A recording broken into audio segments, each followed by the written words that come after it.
Hello बच्चों, कैसे हो आप सब। उम्मीद करते हैं आप सभी बच्चे अच्छे होंगे। तो एमएसपी बाबा के क्लास में आप सभी बच्चों का दिल से स्वागत है। तो बच्चों, हम लोग अल्कोहल फिनॉल ईथर की कन्वर्जन रिएक्शन कर रहे थे। तो नेक्स्ट क्वेश्चन हम लोग करने वाले हैं। देखो क्या है क्वेश्चन। मेथिल अल्कोहल से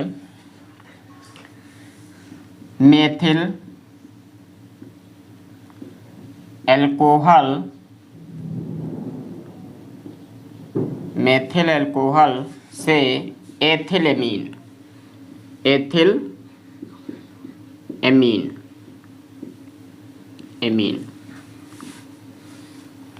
ये आपके सामने क्वेश्चन है। मेथिल अल्कोहल से एथिलेमीन यानी CH3OH से हमें CH3CH2NH2 बच्चों, मेथिल अल्कोहल से CH3CH2NH2 यानी एथिलेमीन में हमें क्या करना है, कन्वर्ट करना है। तो बहुत ध्यान से बच्चों चेक करना, क्वेश्चन बहुत इंपॉर्टेंट है। कन्वर्जन रिएक्शन आपको पता है कि अल्कोहल फिनॉल ईथर की मान के चलिए आप 30% रिएक्शन यही पूछी जाती है।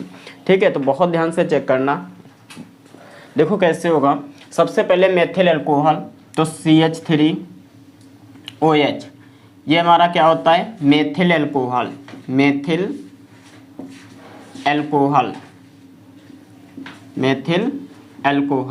अब सबसे पहला काम बच्चों क्या करते हैं कि जो हमारा अल्कोहल है उसको हम लोग हाइलो एल्केन यानी एल्किल हैलाइड में कन्वर्ट करते हैं। तो एल्काइल हैलाइड में कन्वर्ट करने के लिए हम थायोनिल क्लोराइड ले लेंगे, और थायोनिल क्लोराइड लेंगे तो पिरिडीन की उपस्थिति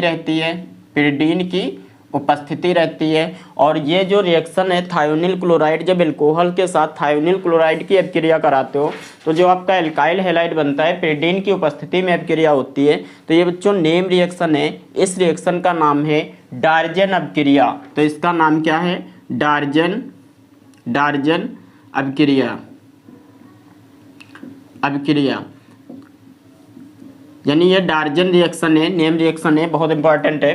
तो इस पर टिप्पणी भी पूछी जाती है, तो टिप्पणी भी लिख सकते हो। तो यहाँ जब इसकी रिएक्शन कराएंगे तो ये एक तो बनेगा CH3 सिंगल बॉन्ड Cl, और साथ में क्या बनेगा SO2, और साथ में क्या बनेगा HCl। ये दोनों गैस के रूप में होते हैं। हाइड्रोक्लोरिक एसिड ये भी गैस के रूप में निकलता है, और जो आपका सल्फर डाइऑक्साइड है ये भी गैस के रूप में होता है। और ये जो बना है CH3Cl, ये हमारा क्या है, एल्काइल हैलाइड। इसका नाम क्या है, मेथिल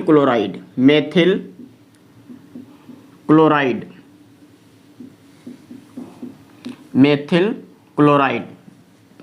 अब दूसरे स्टेप में हम अगर करें तो ये पहला स्टेप है। पहले स्टेप में हम लोगों ने क्या किया है, अल्कोहल को एल्काइल हैलाइड में कन्वर्ट किया है। अगर स्टेप सेकंड की बात करें, सेकंड स्टेप में क्या करेंगे, जो हमारा एल्काइल हैलाइड बनके कन्वर्ट है तो इसके रिएक्शन हम सोडियम के साथ कराएंगे। सोडियम के साथ भी करा सकते हो या कोरेहाउस संश्लेषण में करा सकते हो, क्योंकि पिछले वीडियो में हमने बताया है पिछले वीडियो में बच्चों हमने बताया है कि जब कार्बन परमाणुओं की संख्या को आप बढ़ाते हो तो वहाँ पे हम लोग कोरेहाउस संश्लेषण के द्वारा कर सकते हैं, या फिर हम लोग वुटर अभिक्रिया की सहायता से कार्बन परमाणु को बढ़ा सकते हैं। तो यहाँ पे अगर इसकी अभिक्रिया हम सोडियम के साथ में कराते हैं, 2 यूनिट लेते हैं और 2 यूनिट इसकी लेते हैं, तो और ड्राई ईथर की उपस्थिति रहती है। ड्राई ईथर की उपस्थिति में अभिक्रिया होगी। तो यहाँ से चेक करो, 2 यूनिट सोडियम है और 2 यूनिट Cl है, ये दोनों आपस में क्या कर लेंगे, रिएक्शन कर जाएंगे। यानी 2 यूनिट क्या बनेगा, 2NaCl, और साथ में बच्चों क्या बचा, अब CH3 के 2 यूनिट बचे हैं, ये आपस में बॉन्ड बना लेंगे और ये आपका क्या बन जाएगा, एल्केन यानी एथेन बन जाएगा। अब देखो यहाँ पे कार्बन परमाणु 2 चाहिए थे, दोनों कार्बन परमाणु आ गए हैं। अब इसका क्या करेंगे, जो हमारा हाइड्रोकार्बन एल्केन बनके तैयार है इसका हम क्लोरीनेशन कराएंगे। तो यहाँ पे चेक करो, स्टेप सेकंड में देखो क्या होगा, स्टेप थर्ड में देखो क्या होगा, जो हमारा CH3 सिंगल बॉन्ड CH3 है इसका क्लोरीनेशन कराएंगे। क्लोरीनेशन प्यारे बच्चों किसकी उपस्थिति में होता है, HV की उपस्थिति में। तो यहाँ पर क्या लेंगे, HV यानी सूर्य के प्रकाश की उपस्थिति में अभिक्रिया होगी। यहाँ से क्या होगा कि एक हाइड्रोजन निकलेगा, एक Cl के साथ क्या बनाएगा, HCl, और इधर क्या बच रहा है, CH3 बच रहा है, और single bond CH2, single bond Cl, ये हमारा बन गया एथिल क्लोराइड, एथिल क्लोराइड। अब एथिल क्लोराइड बनके तैयार है। अब हम लोग क्या करेंगे, इससे हमें एमीन बनाना है, तो एमीन आसानी से बन जाएगा, कोई दिक्कत नहीं होने वाली है। लास्ट स्टेप में आप चेक करो, स्टेप 4 में चेक करो कि जो हमारा CH3 CH2 Cl था, इसकी अभिक्रिया अमोनिया से करा दो। अमोनिया से कराएंगे तो एक उत्प्रेरक होता है, उसको याद रखना, निर्जल Zn Cl2 जिंक क्लोराइड। इसकी उपस्थिति में इसको क्या करेंगे, गर्म करेंगे।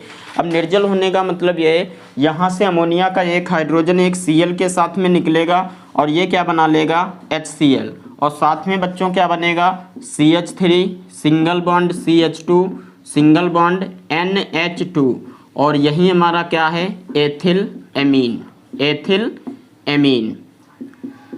तो इस तरह से हम लोग मेथिल अल्कोहल से एथिल एमीन बना सकते हैं। रिएक्शन बहुत आसान है, बस आपको फोकस करना है।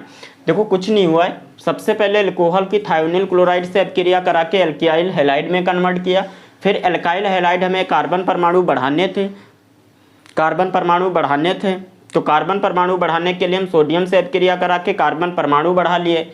एथेन बना, एथेन से हम लोग क्या किए, इसको क्लोरीनेशन कराया तो हमारा हेलो एल्केन बन गया है, एल्काइल हैलाइड। उसके बाद अमोनिया से अभिक्रिया निर्जल ZnCl2 की उपस्थिति में करा के हम लोग आसानी से एथिलेमीन प्राप्त कर सकते हैं। तो इस तरह से क्वेश्चन होगा, बहुत ध्यान से इसको लिखना, कॉपी में लिखना और बार बार चीज़ें समझने की कोशिश करना, क्योंकि बोर्ड की स्कीम आपकी आ चुकी है, टाइम टेबल आ चुका है, जो आपको वीडियो में दे दिया जाएगा। आप उसको अपनी कॉपी पे लिख लेना और डेट रखना। और बच्चों इसे स्क्रीनशॉट ले लो, फिर हम लोग नेक्स्ट क्वेश्चन करते हैं। हाँ तो बच्चों हम लोग नेक्स्ट क्वेश्चन करते हैं। देखो नेक्स्ट क्वेश्चन क्या है, एथिल अल्कोहल से, एथिल अल्कोहल,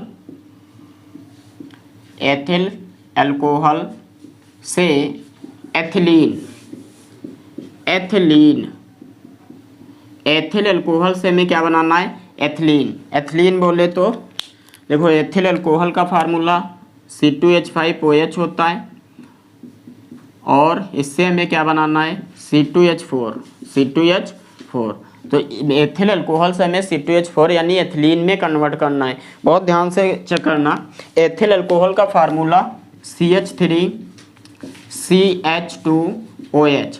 अब यहाँ से बच्चों कुछ नहीं करना है, इसका निर्जलीकरण करा दो। जब निर्जलीकरण आप कराते हो, इतना माइंड में अपने फिट करना ये बात, देखो जब किसी अल्कोहल का निर्जलीकरण कराते हो तो निर्जलीकरण कराने के लिए जो हाइड्रोक्सी समूह जिस कार्बन से जुड़ा होता है उसको हम लोग अल्फा कार्बन कहते हैं, और अल्फा कार्बन के जस्ट पड़ोस में क्या होता है, बीटा कार्बन। तो बीटा कार्बन से एक हाइड्रोजन निकलता है, और अल्फा कार्बन से जो हाइड्रोक्सी समूह जुड़ा है वो क्या होगा, निकलेगा, यहाँ से एक H निकलेगा, यहाँ से एक H निकलेगा, और यहाँ से क्या निकलेगा, OH निकलेगा।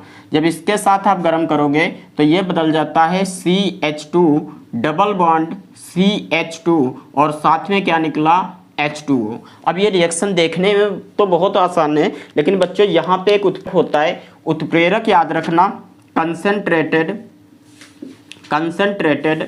H2SO4 और 160 से 170 डिग्री सेल्सियस पे इसको गर्म करेंगे तो हमें क्या मिलेगा, एथिलीन मिलेगा।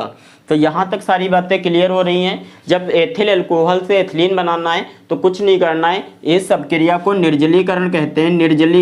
निर्जलीकरण का बच्चों मतलब होता है जल निकलना। तो जल यहाँ निकल जाएगा, और जो जल निकलेगा, अब बॉन्ड यहाँ का एक बच्चों फ्री हुआ है, एक बॉन्ड ये फ्री हुआ और दूसरा बॉन्ड ये फ्री हुआ, तो ये दोनों आपस में मिलके क्या बना लेंगे, डबल बॉन्ड। तो डबल बॉन्ड बन के क्या बनेगा, एथिलीन यानी एल्कीन। तो इस तरह से रिएक्शन होगी, और इसको कॉपी में लिख लेना।